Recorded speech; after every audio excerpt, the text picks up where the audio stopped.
EVO.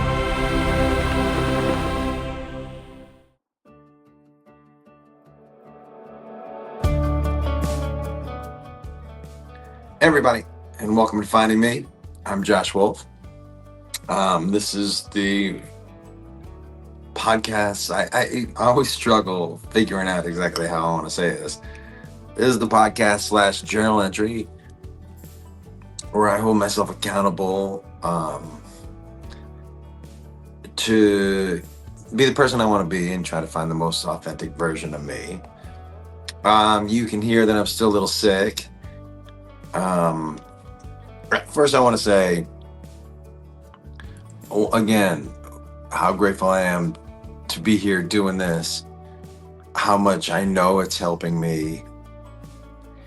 And I want to get into in a little bit how I've heard from some people that in my life that I love, that this has somehow helped them.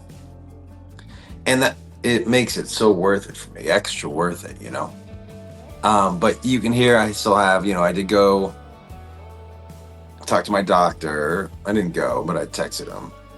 Jacob had been sick too.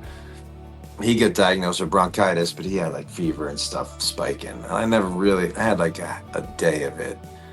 But the doctor thinks I have like a viral bronchitis.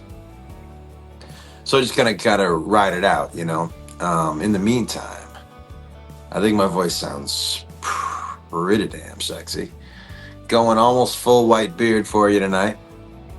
I want you to know it, by the way. When I do color in my beard, it's for me. Sometimes I just don't like it. Sometimes it doesn't bother me. Sometimes in some clothes that I wear, I just like not as white of a beard. That's all it is. It's, I'm obviously, because I do, probably half and half, white beard, not white beard. So obviously I'm not trying to hide it from anybody. But I just, some days I like, it doesn't bother me. And bother me is not the right word, but some days I like visually, aesthetically, the way I look without it. And some days it doesn't matter. But, anyways. Also, I set up March 31st photographs in Los Angeles. Half hat on, half hat off. Big step for me. Big step. I'm a little excited. I'm a lot excited. I'm a little nervous. I don't like taking pictures. I don't mind being in front of a camera, like a video. I shouldn't say that. I don't hate. I've just never felt super comfortable. I've never really seen pictures of myself where I'm like, oh, you look comfortable. Unless it's on stage, because I don't know someone's taking a picture. But any picture where I really have to pose for, not like in a group setting, but like headshots, things like that. I've never looked at a picture of myself and been like, oh, yeah, that's me. And I don't know why exactly. I do. I think it's kind of imposter syndrome stuff where I'm like, why, who wants to see this? Or who you pretend to be, And so I'm really going to try to work on that for March 31st, because I'm taking pictures with this woman who's a fucking dynamite. She is so good. And I don't want to waste her time or mine, But I also will tell you, man, old Josh, well, I'm old Josh, but Josh of a few years ago, excuse me, would have powered through and made sure I went on that cruise this weekend. And it would have been a dumb decision, and I would have been afraid that I was letting people down, and I would have put myself second, and my health second. And I think I would have gotten really sick on that cruise. And so I'm really bummed out I didn't get to go. And Chelsea Lynn, Trailer Trash Tammy, is such a good person. And I'm so grateful that she invited me to go on this cruise. It was the first one anyone ever invited me to go on, so it was super cool. So I'm hoping to make it up to her. And I won't be at my shows in Vegas. Obviously, I don't want to walk around and get a ton of people sick. So, but um, a couple things. First, my shoulder's still fucked up, uh, and so not going to the gym, as I think I've talked to you guys about, is very challenging for me mentally. Um, so I experimented with something yesterday. I No social media at all for the whole day. Didn't look, didn't check, didn't care. And honestly, I don't, I shouldn't say I don't care because it's important. But if you look at my social media, it's mostly clips. It's not a lot of me putting me into it. I like, on one hand, I like being creative and expressing myself, but I hate what social media does and what it turns people into, and how easy it is to use as a tool for bad people. And so I got to figure out my relationship with that. But I want to tell you what I did yesterday instead of social media. I think I had, let me think, three yesterday and one today, and today being Sunday. Yesterday, Saturday, I had 3 hour conversations at least on the phone. Two with guys I went to college with, and one with my cousin. And I got to tell you, man, connecting with people who are important to you, man. I think my instinct might be from here on out to when I'm because when I you combination of me not going to the gym and just doom scrolling on Instagram or whatever, dude, I'm a fucking basket case. But yesterday I was so calm and peaceful, and I had some great talks, man. Great talks. And I think I'm at a point now with a lot of my friends. It's so much easier for me to reach out. I don't have young kids. I had kids before most of them, so I don't have young kids or kids in high school, and I have a lot more free time, a lot more free time than most people. Um, and so I feel like it kind of is my responsibility to do most of the reaching out. You know, I think at a point in my life, I would have been like, well, I reached out last time or whatever the fuck. And man, I hold on. Whoa, I hope you heard that. That was like a almost sounded like when you drop a rock in the water, the bloop.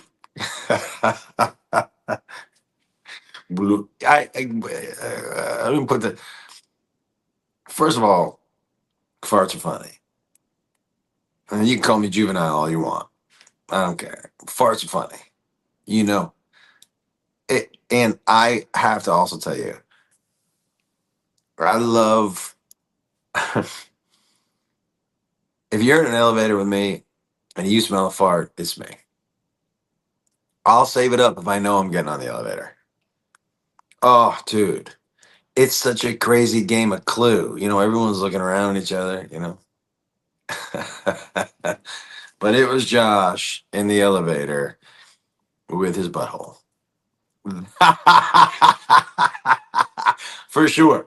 Just so you know, if you're in an elevator with me and you smell a fart, it's your boy.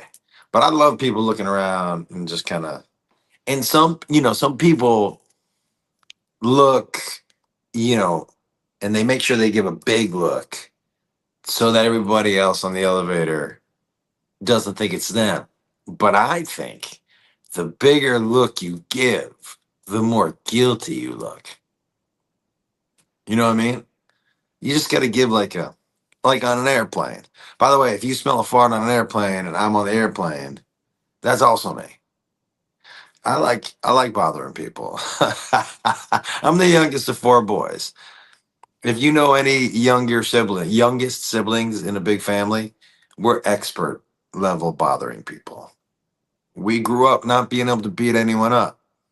So we just had to figure out how to get under people's skin, you know? Nothing bothers people like being trapped in an elevator with somebody else's fart. Anyways,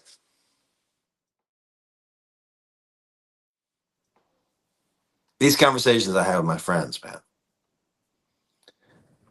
And friends you made, first of all, I think friends you made in high school are unlike any other. They knew you in a way that nobody else in the world could have ever known you. You know, childhood friends, those bonds are so different and special, and I'm lucky to have those. And the guys I went to college with, I talked to two of them yesterday, and I actually talked to three of them yesterday, plus my cousin. So I actually did, and then I talked to one today. But one of the guys said to me, and if he's listening, man, who would have thought in college? I said this to one of the guys on the phone, two of the guys on the phone yesterday, that without a doubt, the person I'm closest to, and I'm not gonna say your name, but is since college is you. Who would have, if you had told me in college that was going to be the truth? I I don't think either one of us would have believed it. But I love this dude so much, man, and I have so much respect for him. And well, he said to me, he said, I've been listening to Finding Me, and I was like, oh, because I'm being honest with you guys. If I was looking for a video of this, I wouldn't even know where to look on purpose because then I would go check comments and shit. I don't want to do that.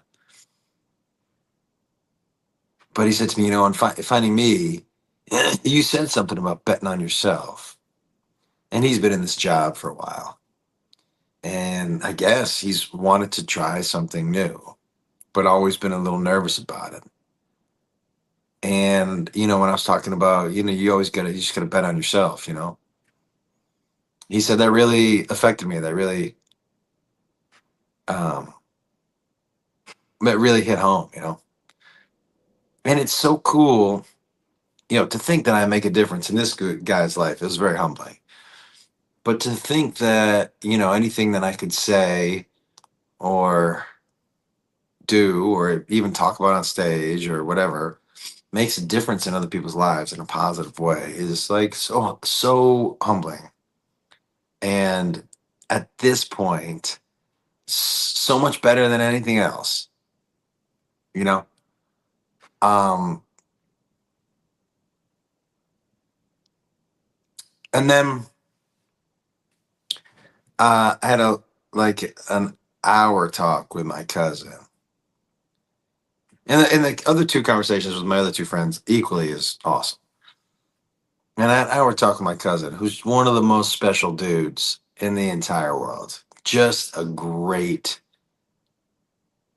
great dude.